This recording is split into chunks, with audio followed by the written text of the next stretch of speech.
मतलब एक दूसरे को। अब रासायनिक अभिक्रिया को और देहात भाषा से, मतलब गांव घर की भाषा से, आपकी भाषा से समझाने का प्रयास करें तो क्या कहेंगे? जैसे ऐसे समझो, हम बचपन में क्या करते थे, बचपन वाला थोड़ी सी कहानी सुना देंगे, आपको समझ में आ जाएगा। जैसे कि मान लीजिए एक तावा हुआ करता था, घर में मम्मी लोग खाना बनाती थी, तो तावा बनाती थी, उस पर रोटी बनता था। अब हम क्या करते, हेलो मेरे प्यारे विद्यार्थियों, गुड मॉर्निंग, राधे राधे। विश्वास है सभी लोग अच्छे होंगे। समय गवाएं शुरू करते हैं आज की इस वीडियो में साइंस के, क्योंकि साइंस का ये पहला वीडियोज है, तो साइंस के बारे में थोड़ा सा पहले से जानकारी हम लोग समझते हैं कि साइंस क्या है और कैसे कैसे चैप्टर हैं और क्या क्या पढ़ना है। तो ये है विज्ञान।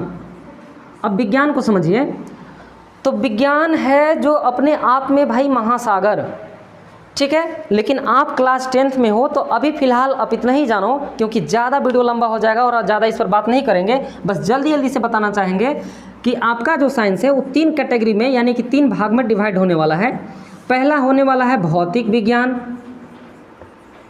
एक बार फिर बता देते हैं, जब क्लास 11-12 में जाओगे तो अलग अलग एक भौतिक अलग सा विषय ही हो जाएगा। फिर है रसायन विज्ञान, और एक है जीव विज्ञान, बायोलॉजी। हिंदी में इंग्लिश में बात करते हैं थोड़ा सा, फिजिक्स, केमिस्ट्री एंड बायोलॉजी। तो थोड़ी सी इस पर बात बताते थे कि विज्ञान क्या है, साइंस क्या है, what do you mean by science. तो साइंस एक ऐसी विषय है जिस पे हम कोई शोध करता, मतलब एक तरह से कहें तो टेक्नोलॉजी के बारे में बात करते हैं, बायोलॉजिकल प्रॉब्लम की बात करते हैं, केमिकल चीज़ों का बात करते हैं, फिजिकली चीज़ों का बात करते हैं, उस सारी चीज़ों की बात करते हैं, वही है विज्ञान। विज्ञान का अगर अलगे से संधि विच्छेद करोगे तो आप पाओगे कि विज्ञान, बी प्लस ज्ञान ऐसे हुआ, तो मतलब पूरी चीज़ों का ज्ञान हो, नॉलेज हो, सभी चीज़ों के बारे में पढ़ना पड़े। दुनिया में जितनी भी वस्तुएं देख रहे हो सब तो मैटर है, मैटर मतलब पदार्थ, पदार्थ कहाँ डिफाइन भी हुआ है, 9th क्लास में पढ़े हुए होगे कि दुनिया के कोई भी वस्तु, इस पिंड का, पिंड मतलब इस अर्थ का कोई भी वस्तु जिसका अपना द्रव्यमान होता है और स्थान घेरता है, उसको क्या कहते हैं? पदार्थ कहते हैं, matter. Anything which is occupies space and has mass, it is called matter. कोई भी चीज़ें जो स्थान घेरती हो, उसका अपना द्रव्यमान होता है, उसे हम वस्तु मतलब मैटर कहते हैं, पदार्थ कहते हैं। तो ये 9th क्लास में पढ़े होंगे। तो यहाँ विषय वस्तु पर लौटते हुए बात करते हैं कि आपका 3 चीज़ में डिवाइड हुआ है ये विज्ञान, भौतिक में, रसायन में और जीव विज्ञान में। तो आप समझिए यहाँ पे कि भौतिक जो है ना, आपका 10 लेसन है, 11 लेसन है, 12 लेसन है, 13 लेसन है। ये जो है लेसन आपका भौतिक का है लेसन। थोड़ी सी जल्दी जल्दी हम फास्ट बोल देते हैं समझने का प्रकाश, प्रवर्तन तथा अपरिवर्तन। 11 लेसन है मानव नेत्र एवं रंग बिरंगा संसार। 12 लेसन है जो विद्युत, इलेक्ट्रिसिटी।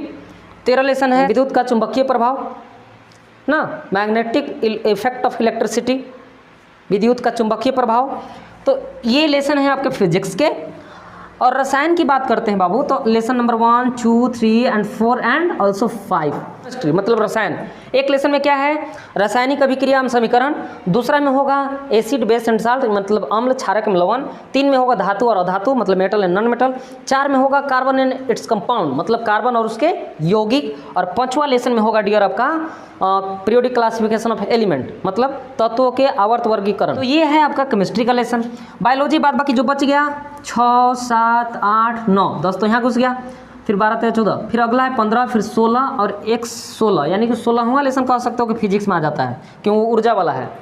ठीक है, 15 लेसन तुम्हारा होगा हमारा पर्यावरण, आवर इन्वायरमेंट। ठीक है, और 16 लेसन है कुछ ऊर्जा के स्रोत है, तो फिजिक्स में आ जाते हैं। ठीक है ना, फिजिक्स में आ जाता है वो चीज़।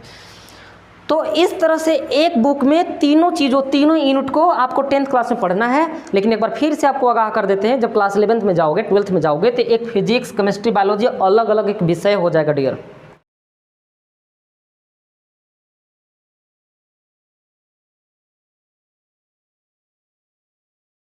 लेसन का नाम ये हो गया केमिकल रिएक्शन एंड। अब ये केमिस्ट्री का आपका पहला चैप्टर है बाबू।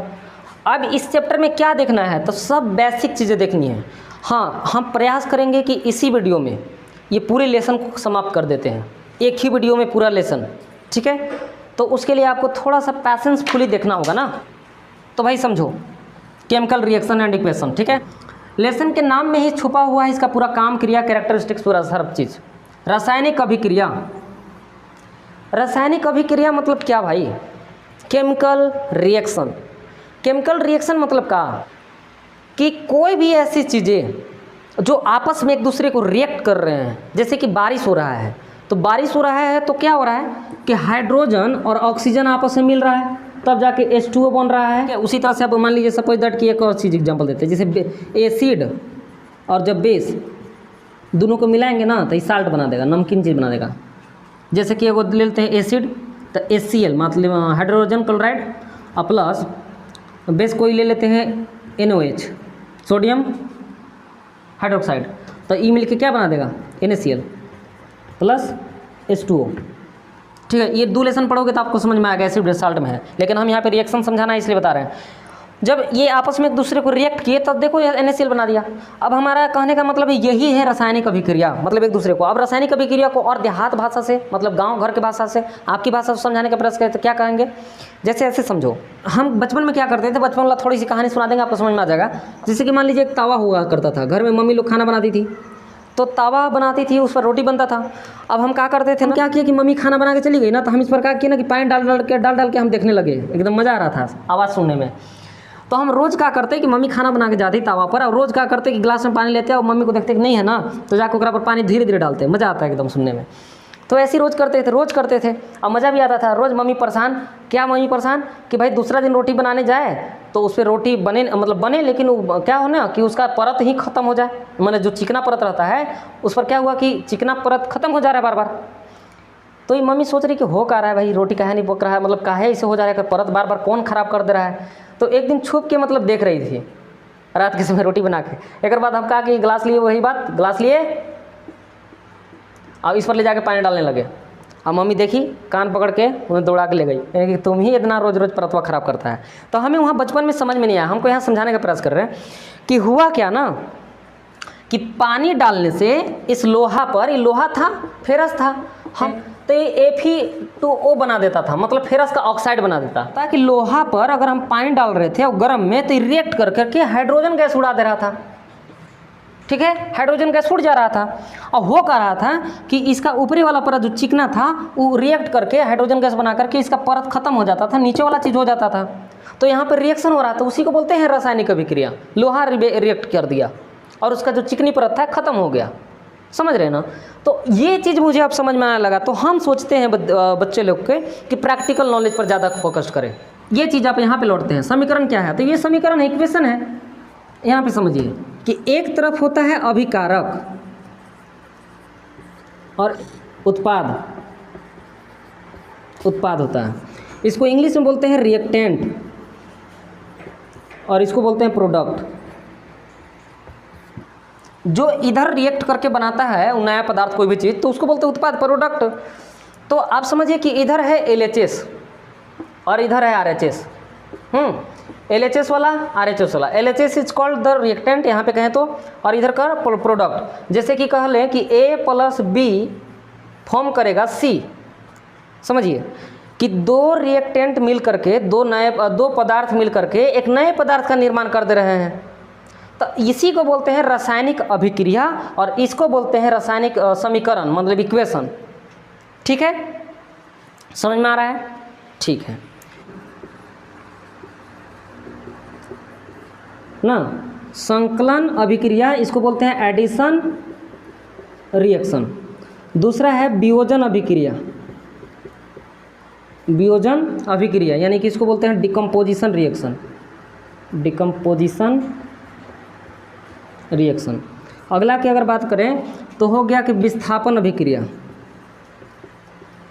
मतलब डिस्प्लेसमेंट रिएक्शन।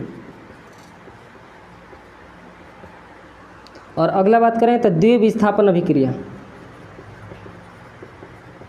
आप भी नोट बनाते चलोगे।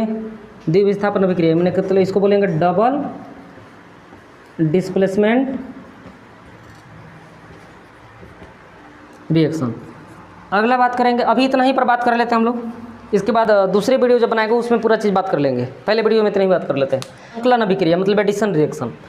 तो एडिशन रिएक्शन में क्या है, अगर हम ऐसे ही समझाएं जल्दी से रफ एंड टफ भाषा में, तो हम बता देंगे कि कोई नए दो उत्पाद मतलब A + B मिल करके C बना देगा तो उसको संकलन अभिक्रिया बोलेंगे, एडिशन रिएक्शन बोलेंगे।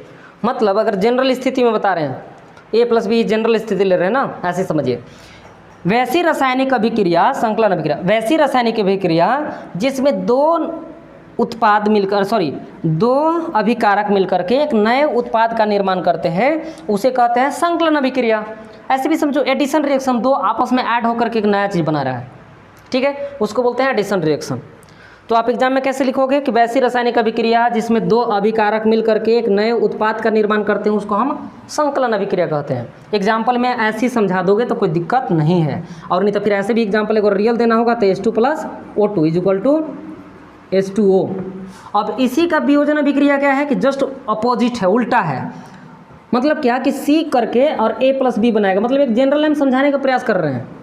क्या है कि इसको अगर वियोजन अभिक्रिया हम बताएंगे कि वैसी रासायनिक अभिक्रिया जिसमें एक अभिकारक मिलकर, एक अभिकारक टूटकर दो नए उत्पाद का निर्माण करते हैं, उसे वियोजन यानी अपघटन नहीं बोलते, इसको वियोजन यानी डिकम्पोजिशन रिएक्शन बोलते हैं। जैसे इसी को एग्जाम्पल में ऐसे उलट देते हैं कि H2O टूटेगा तो H2 + O2 बना देगा। देखिए एक जो है रिएक्टेंट है और दो गुना नया उत्पाद हो गया तो बन गया, ठीक है। अब इस चीज़ को हटा रहे हैं। अगला चीज़ है कि विस्थापन अभिक्रिया, और हम देखिए इसको पढ़ा भी सकते थे कि एग्जाम्पल दे करके, ठीक है ना, लेकिन हम यहाँ पे एग्जाम्पल नहीं दे रहे हैं, केवल आपको हम ऐसे ही ओरली समझा रहे हैं इस वीडियो में। दूसरा वीडियो जो बनाएंगे एकदम अच्छे से डिफाइन करके बता देंगे कि उसमें क्या है। तो पहला वीडियो समझिए और विश्वास भी होगा कि समझ में आ रहा होगा, ठीक है। अब समझिए कि एक विस्थापन अभिक्रिया है और एक वो है द्विविस्थापन अभिक्रिया।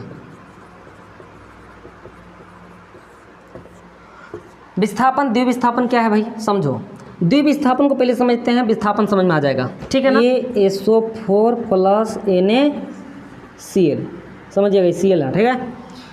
तो अब यहाँ पे अगर बात कराएंगे द्विविस्थापन को, तो क्या द्विविस्थापन मतलब क्या, डबल डिस्प्लेसमेंट मतलब क्या कि रिएक्टेंट जो है उसको आप डिस्प्लेस कर देगा, जो ज़्यादा रिएक्ट करता है वो क्या करेगा, दोनों को मतलब डिस्प्लेस कर देगा, मतलब उसका जगह इसका जगह पर, इसका जगह पर। जैसे कि देखिए Na2SO4 है ना, तो क्या बनाया उधर जा करके NaCl और BaCl2 जो है BaSO4, मतलब कि Na जो है Na2, देखो यहाँ पे ये वाला समझो, तो Cl2 मतलब इसका वाला इसके साथ जुड़ गया, देखो Na2, तो Cl इसके साथ जुड़ गया इसका वाला, और इसका सल्फेट जो था बेरियम के साथ जुड़ गया, तो मतलब दोनों में विस्थापित हो गया ना, दोनों में हुआ, तो उसको बोलते हैं हम लोग कि डबल डिस्प्लेसमेंट रिएक्शन।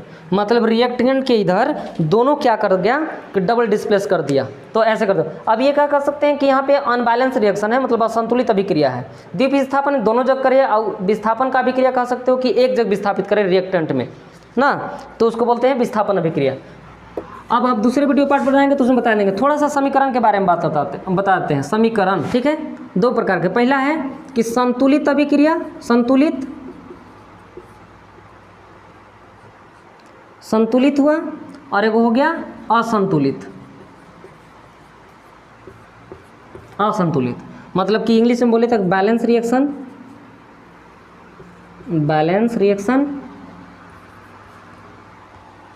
और अनबैलेंस। मतलब बैलेंस और अनबैलेंस की यहाँ बात करें थोड़ा सा, ठीक है।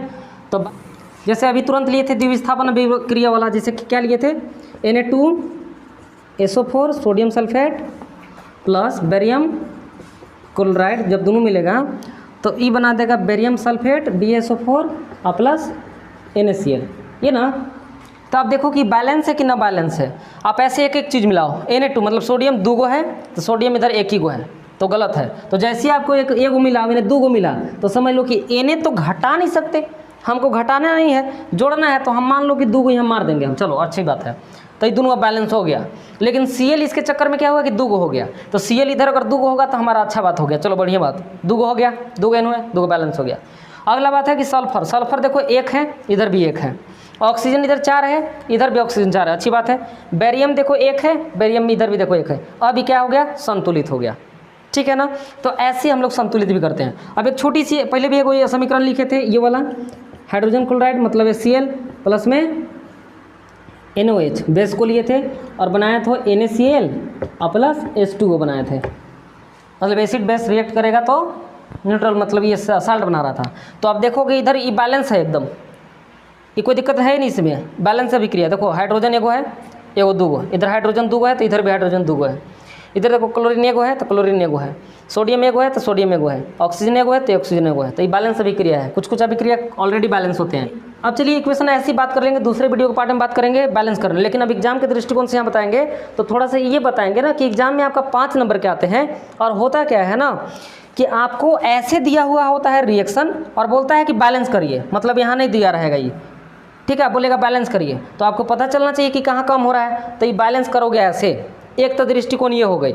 दूसरा दृष्टिकोण ये पूछेगा, जैसे ऐसे बोल देगा मतलब कि एक शब्द में रहेगा कि सोडियम क्लोराइड, जैसे ऐसे लिख देगा, देखिए हाइड्रोजन क्लोराइड प्लस ये सोडियम हाइड्रोक्साइड, यहाँ लिखल रहेगा सोडियम हाइड्रोक्साइड,